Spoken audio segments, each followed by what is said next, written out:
После 3 провальных попыток Орды покорить Крым, на троне последних ордынских ханов произошла перестановка.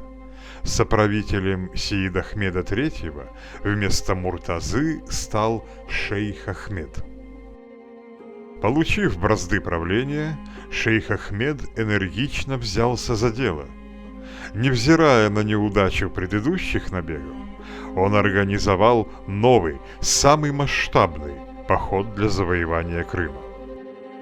Захват новых кочевий в Крыму стал для Орды вопросом жизни и смерти, поскольку в сильно сжавшихся владениях шейха Ахмеда уже попросту не хватало пастбищ для скотоводческого хозяйства его подданных.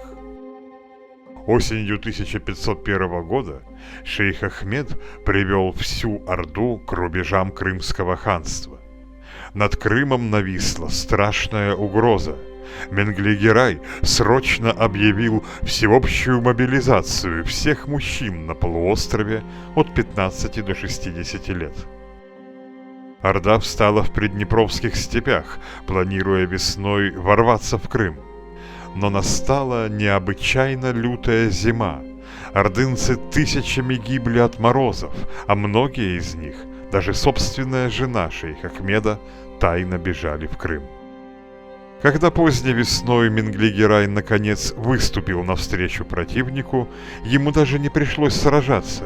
Измученные ордынцы перешли на его сторону.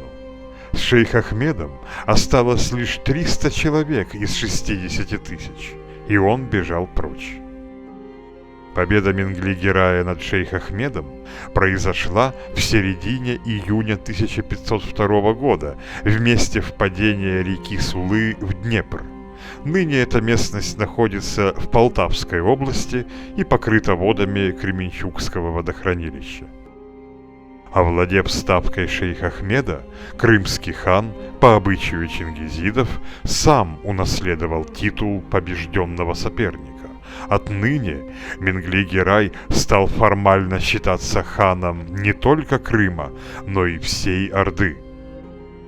Впоследствии Менгли-Герай и его потомки приложили немало усилий, чтобы возродить единство Улуса-Джучи уже под властью Гераев.